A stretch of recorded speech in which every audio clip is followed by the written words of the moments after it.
Hello दोस्तों, नमस्कार। आपके यूट्यूब चैनल में जीएस बेस्ड नॉलेज में आपका स्वागत है। आज आपको लेकर आया हूँ जीव विज्ञान के कुछ महत्वपूर्ण प्रश्न जो आपके बहुत ही उपयोगी होंगे। तो आइए हम लोग देखते हैं कि क्वेश्चन क्या है। तो जैसा कि दोस्तों देख रहे हैं आप, यहाँ पर लिखा हुआ है आपके सामने हमारे जो है आज का बायोलॉजी का जो है पहला प्रश्न लिखा हुआ है, कोशिका की खोज किसने किया था। तो कोशिका की खोज किसने किया था? रॉबर्ट हुक ने किया था। कोशिका की खोज कौन सा वैज्ञानिक किया था? रॉबर्ट हुक ने किया था। 1665 ईस्वी में किया था। ये बातें आप याद रखेंगे। नेक्स्ट क्वेश्चन देखते हैं दोस्तों। नेक्स्ट क्वेश्चन में है आपका नाम। सेल नाम किस जीव वैज्ञानिक ने दिया था? तो सेल नाम किस जीव वैज्ञानिक ने दिया था? तो रॉबर्ट हुक ने दिया था, क्योंकि रॉबर्ट ने इसकी खोज भी किया था और इसका नाम भी सेल जो था रॉबर्ट हुक ने ही रखा था। ये बात भी आप याद रखेंगे। नेक्स्ट क्वेश्चन देखते हैं दोस्तों। नेक्स्ट क्वेश्चन है दोस्तों आपका,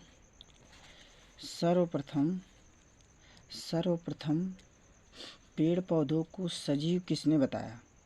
सर्वप्रथम पेड़ पौधों को सजीव किसने बताया? तो सर्वप्रथम पेड़ पौधों को सजीव आप देख सकते हैं, जगदीश चंद्र बोस ने बताया था। किसने बताया था? जगदीश चंद्र बोस ने बताया था। इसको भी आप याद रखेंगे, बहुत ही इम्पोर्टेंट है। नेक्स्ट क्वेश्चन देखते हैं, मानव शरीर की सबसे छोटी इकाई क्या है? मानव शरीर की सबसे छोटी इकाई क्या है? तो मानव शरीर की सबसे छोटी इकाई है दोस्तों आपका कोशिका। मानव शरीर की सबसे छोटी इकाई है कोशिका। मानव शरीर की सबसे छोटी इकाई क्या है? कोशिका है। नेक्स्ट देखते हैं दोस्तों। नेक्स्ट क्वेश्चन में आपको देखेंगे कि कोशिका के अध्ययन को कहा जाता है। कोशिका के अध्ययन को कहा जाता है। तो कोशिका के अध्ययन को क्या कहा जाता है दोस्तों? कोशिका के अध्ययन को कहा जाता है साइटोलॉजी। क्या कहा जाता है? साइटोलॉजी कहा जाता है। साइटोलॉजी, जिसमें हम कोशिका के अध्ययन करते हैं। नेक्स्ट क्वेश्चन देखते हैं, फलों के अध्ययन को क्या कहा जाता है? तो दोस्तों फलों के क्वेश्चन को याद रखेंगे। फलों के अध्ययन को कहा जाता है फोमोलॉजी। क्या बोला जाता है? फोमोलॉजी कहा जाता है। तो नेक्स्ट देखते हैं, शैवाल के अध्ययन को क्या कहा जाता है? शैवाल के अध्ययन को क्या कहा जाता है? इसको भी आप याद रखेंगे। शैवाल के अध्ययन को दोस्तों कहा जाता है फाइकोलॉजी। क्या कहा जाता है दोस्तों? फाइकोलॉजी कहा जाता है। फाइकोलॉजी, शैवाल के अध्ययन को फाइकोलॉजी कहा जाता है। नेक्स्ट क्वेश्चन देखते हैं दोस्तों, जीवित कोशिका की खोज।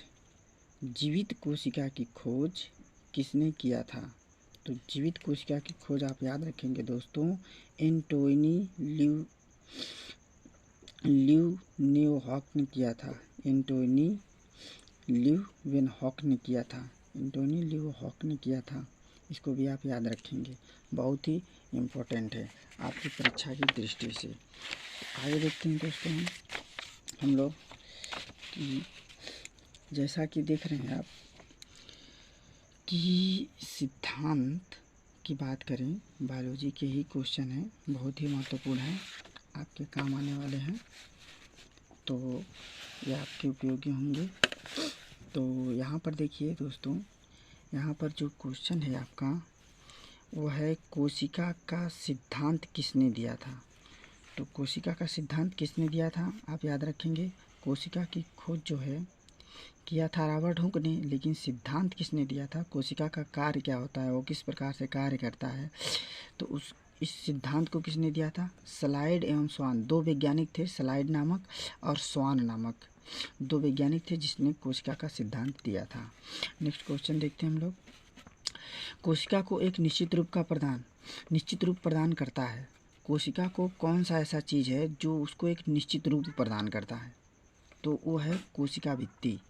कोशिका भित्ति जो है कोशिका को एक निश्चित रूप प्रदान करती है। नेक्स्ट क्वेश्चन देखते हैं हम लोग, पादप कोशिकाओं का सबसे बाहरी आवरण कहलाता है।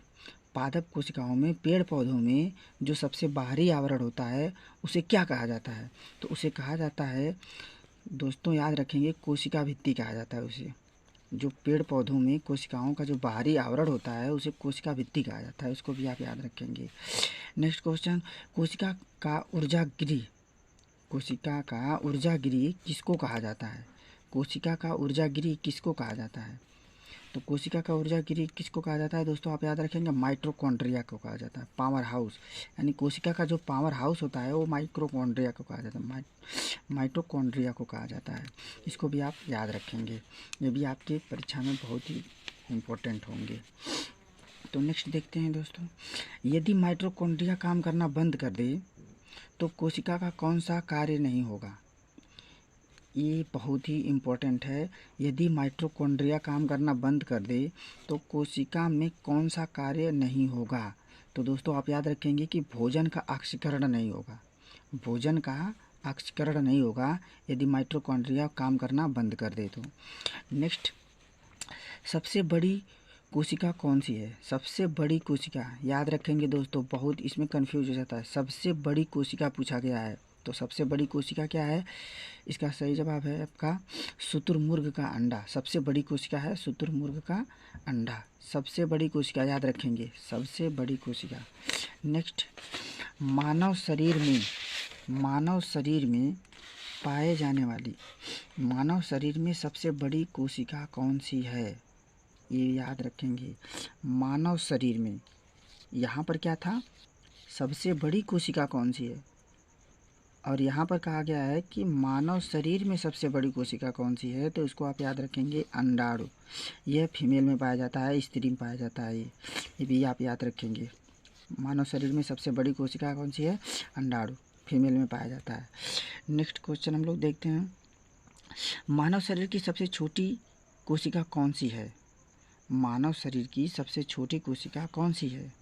तो मानव शरीर की सबसे छोटी कोशिका आप याद रखेंगे शुक्राणु है, शुक्राणु है, और ये फीमेल में, मेल में पाया जाता है, सॉरी मेल में पाया जाता है। ये मानव शरीर की सबसे छोटी कोशिका शुक्राणु होती है और ये मेल में पाया जाता है, फीमेल में नहीं पाया जाता है ये। तो नेक्स्ट आगे देखते हैं हम लोग दोस्तों। आगे देखिए, जैसा कि मैं यहाँ पर लिखा हूँ कि मानव शरीर में पाए जाने वाली सबसे लंबी कोशिका कौन है? मानव शरीर में पाए जाने वाली सबसे लंबी कोशिका है, उसका नाम है न्यूरॉन, उसका नाम है न्यूरॉन। और ये कहाँ पर होती है? यह मस्तिष्क में होती है, याद रखेंगे, ये दिमाग में होती है आदमी के। और एक क्वेश्चन आपका छूट गया है दोस्तों, देखिए, सबसे छोटी कोशिका कौन सी है? ये याद रखेंगे, सबसे छोटी कोशिका पूछा है, सबसे छोटी कोशिका कौन सी है? तो आप याद रखेंगे माइकोप्लाज्मा है, सबसे छोटी कोशिका माइकोप्लाज्मा है, आप इसको भी याद रखेंगे, बहुत ज़रूरी, इसमें कन्फ्यूज नहीं होना। सबसे छोटी कोशिका पूछा है तो इसे भी आप याद रखेंगे।